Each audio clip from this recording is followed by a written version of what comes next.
Kita sekarang bermula dengan Bismillahirrahmanirrahim. Assalamualaikum warahmatullahi wabarakatuh. Kita selalu akan terus terjun kepada topik yang agak panas untuk liver ni, sebab ni yang siri 3. Mula tanda-tanda kenapa liver kita rosak, nombor 2 apa yang merosakkannya, tapi tak sempurna kalau kita tak bagi cara untuk mencuci liver atau liver detoxification. Liver pun perlu di-detox juga, sebab kerja liver untuk detox bahan-bahan yang berpoison atau bahan-bahan yang tercemar dengan petroleum dan sebagainya, betul? Tapi ada masanya kita juga kena cuci kelang kita ni, kita bagi dia rehat betul-betul. Jadi topik pada petang ini ialah berpuasa dan 9 cara lain lagi yang mampu membantu untuk kita, orang kata apa, kayuh habis-habis. Saya dan anda sentiasa akan bertungkus lumus untuk menjaga kesihatan, sebab usaha di tangan kita, tetapi yang menentukan Allah SWT. Boleh? Okey, jadi tuan-tuan sekalian, anda kena mulakan dengan D&D diet, yang tu tak payah saya cerita. Nombor 2 ataupun masih lagi topik yang sama, iaitu dalam D&D diet pun ada berpuasa, betul tak? Puasa malam, puasa Isnin dan puasa Khamis, dan puasa hari putih. Kalau kita boleh buat semua yang kita cerita tadi, insya-Allah boleh membantu. Cuma apa lagi yang boleh kita tambah? So berpuasa, kata kunci di dalam berpuasa tu, selain daripada kita tak makan banyak, kita bagi liver kita istirahat, tak payah dia kerja kuat, habis-habis makan cuma 2 kali saja masa buka puasa dan bersahur. More pun kita dah janji tak makan banyak lagi dah sekarang, cuma air dan tak ada langsung gula, betul tak? Jadi liver kita cukup happy, dan bila dia happy, dia akan orang kata apa, regenerate, dia akan renew, dia akan memperbaharui. Juga ada satu perkataan yang dah dapat Nobel Prize pun oleh siapa nama tu, Jepun tu kan, dia dapat kajian tentang berpuasa. Jadi sebab perkataan yang dia keluarkan untuk dapat Nobel Prize ialah autophagy. Sebenarnya autophagy itu secara ringkasnya ialah macam lori recycle. So kabar lama punya lori itu, itu yang saya nak cari perkataan tu. Jadi kalau dia boleh jadikan badan kita ni semacam ada banyak sampah-sampah, bila waktu kita puasa tu dihantar lori-lori untuk ambil balik. Yang mana perlu dibuang betul, tapi tak semuanya dibuang betul, di recycle. Ada juga protein-protein yang lama, mitokondria kita, sel kita yang dah mati, dah berkarat, yang tu dicuci habis. Tapi yang boleh diguna pakai, Tuhan bagi rezeki. Kalau tidak, nanti banyak juga badan kita dah jadi rosak kan. Dia recycle, maksudnya dia tukar daripada yang tak, contohnya yang fat soluble, dia boleh tukar jadi water soluble, supaya kita boleh dapat lagi contoh-contoh. Kita boleh ambil mineral-mineral dan trace mineral yang masih diperlukan, elektrolit dan ADEK, vitamin ADEK tu boleh kita absorb dengan baik nanti apabila kita makan bahan-bahan yang berkhasiat. Nombor 1, berpuasa memang dia punya kajian dah banyak sekarang yang mengatakan liver kita boleh diselamatkan. 1. Nombor 2 ialah dengan D&D diet tadi, kebetulan kita menggalakkan plate nombor 1 ataupun salad-salad kita dan sayur-sayuran, kalau orang Melayu kita panggil ulam-ulaman saja, sebanyak mungkin. Don't worry, kalau nak ikut formula body weight kali dengan 5. Saya ulang, body weight, berat badan kali dengan 5, barulah cukup untuk pemakanan siapa, bukan diri kita lagi dah, ataupun untuk mengenyangkan perut kita saja, tetapi adalah kawan baik kita, dinamakan Mr. Bacteria. Bakteria anda tahu memainkan banyak peranan. Selalu dulu-dulu orang takut bakteria ni bagi sakit, bagi demam semua kan. Tapi sebenarnya itu bakteria jahat. Yang kita perlu adalah seperti bakteria baik yang memerlukan serat-serat, seperti Akkermansia nama tu. Akkermansia tu dia punya top bakteria yang bila dia makan, dia kenyang, dia bagi balik. Yang penting dia menjaga otak kita, dia menjaga juga banyak enzim dan hormon-hormon yang dikeluarkan oleh bakteria. Contoh B12, kalau tak ada bakteria tak keluarlah B12 kita tu. Baik. So cruciferous vegetable selalu yang saya sebutkan tu, yang anda pernah hafal pun, brokoli, cauliflower, apa lagi yang hijau-hijau ni, ambil spinach.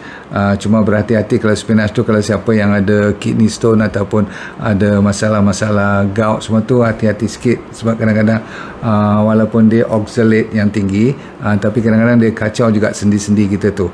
Kalau orang ada penyakit sendi, oxalate ataupun spinach ni dikurangkan. Bayam, okey, kangkung ada. Kalau orang Sabah Sarawak tu selalu saya sebut sayur midin, kalau kat sini pucuk baku dan semua jenis ulam-ulaman. Jangan risau, ambil je kalau asalkan dia asal dia daripada pokok dan lagi dia original, lagi tidak ada semburan pestisida, you ambil sebanyak mungkin. Sebab apa?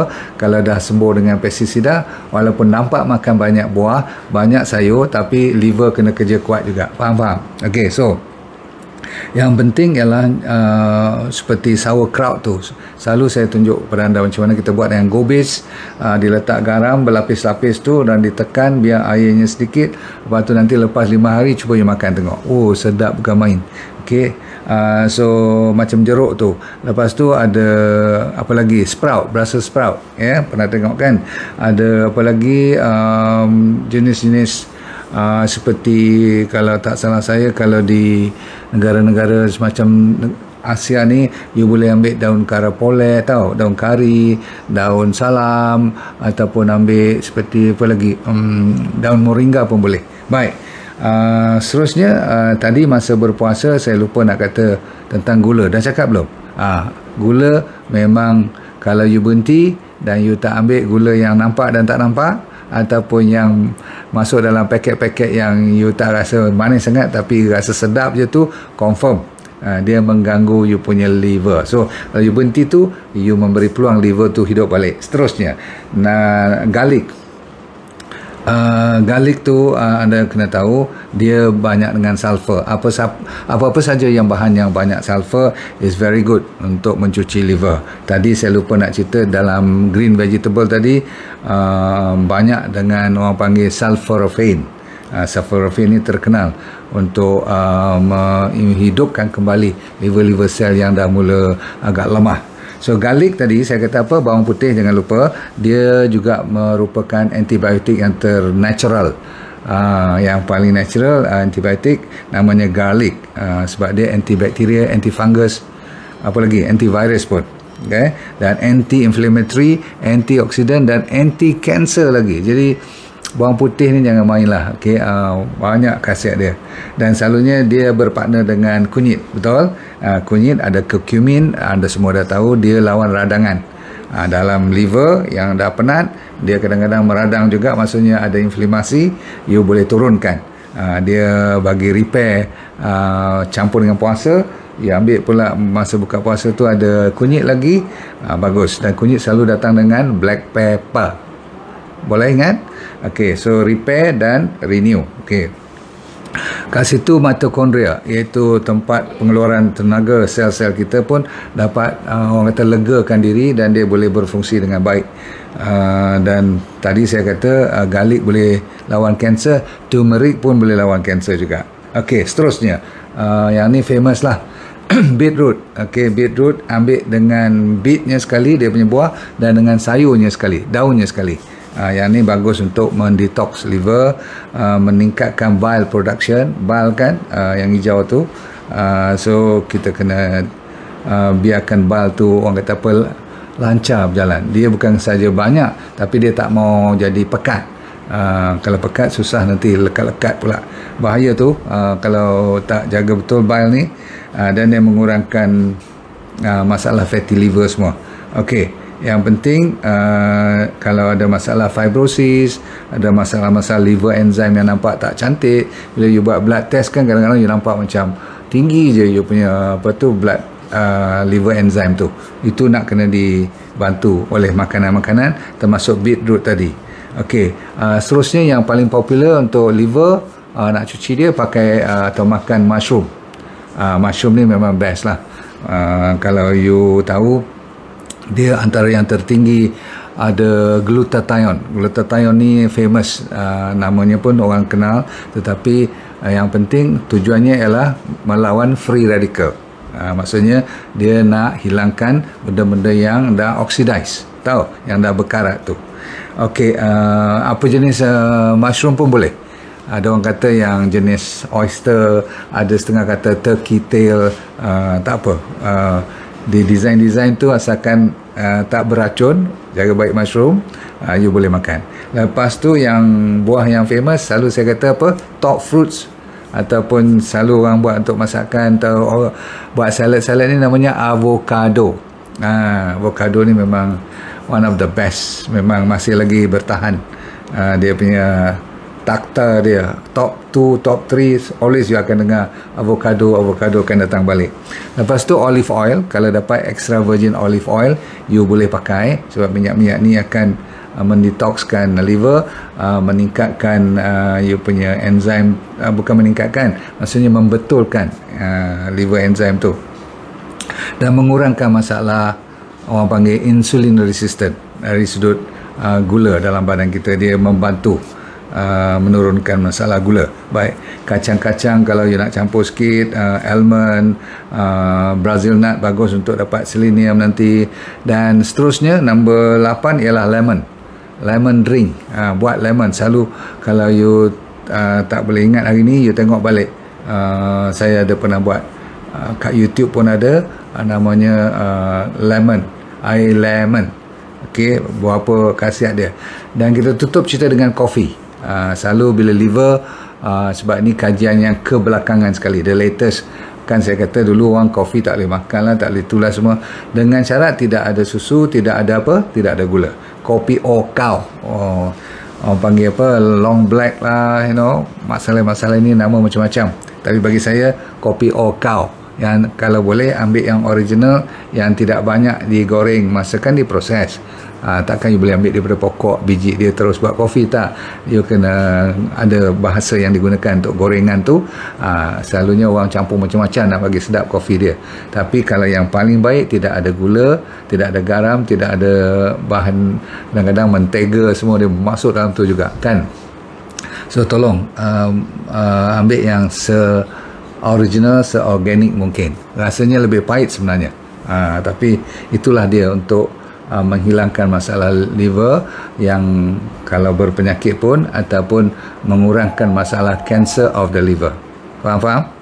Okey, so kita dah habis. Cuma tinggal vitamin ataupun suplemen yang you jangan lupa, sebab liver maklum saja zaman sekarang, walaupun makanan saya sebut tadi cantik-cantik semua, tapi tanah tu dah tak cukup dia punya baja yang betul. Asyik NPK je, apa, sodium, phosphorus dengan potassium. Jadi ada lagi 80 mineral yang dah hampir pupus daripada tanah-tanah yang terlalu banyak kali diguna pakai. So you kena cari choline, vitamin B, choline, untuk liver punya problem ni. Lepas tu kalau dari segi tambahan D3K2, nampak tak? D3K2 memang kat mana-mana pun memang laku dia. Memang maksudnya orang memang cari D3K2 untuk menguatkan balik organ-organ seperti liver ni. Okey. Lepas tu omega 3 yang datang daripada, kalau kita dah liver tu, kalau ada mercury dengan ikan, dengan seafood semua tu, kita kena kurangkan. Walaupun ikan semua tu bagus sebab ada omega 3, tapi disebabkan dia disalut dengan zaman sekarang ni banyak sangat heavy metal, terutama sekali mercury, so you kena ganti dengan bijirin seperti sacha inci oil. So kita kan dah keluarkan DND 369 tu, tak apa, itu adalah untuk omega 3. Tetapi bila you ambil satu lagi nama tocotrienol, vitamin E, seperti kelapa sawit punya minyak tu, yang tu bagus, especially the red kelapa sawit tu, kan ada minyak yang merah tu kan. Ataupun kalau nak buat goreng apa-apa, you pakai minyak kelapa sawit atau minyak kelapa. Jangan pakai minyak-minyak daripada jenis apa, sayuran tu. Ingat tak, canola, soya, saya kata apa lagi tu, daripada sunflower, cottonseed, tu minyak-minyak tu dah diproses. Okey. Dan last sekali, you tolong kopi ni, TUDCA, ada satu bahan yang ni orang kata apa, among the top. Kalau pergi mana-mana pun cari formula untuk untuk nak jaga liver mesti ada TUDCA, TUDCA. So yang ni you boleh belilah, tak ada masalah. Okay, kat online pun ada, no problem. Dan saya doakan semoga anda sentiasa sihat walafiat, dunia anda bahagia, akhirat syurga. Kalau siapa dah nak balik-balik ke rumah ni, awal sikit nak beraya kampung, berhati-hati, bawa pelan-pelan.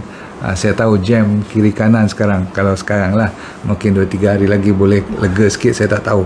Tapi yang penting jangan terlalu lupa diri. Walaupun kita longgar, COVID masih lagi belum selesai.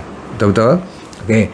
Last kali ialah tentang let go and feel good all the time. Assalamualaikum warahmatullahi wabarakatuh. Bye.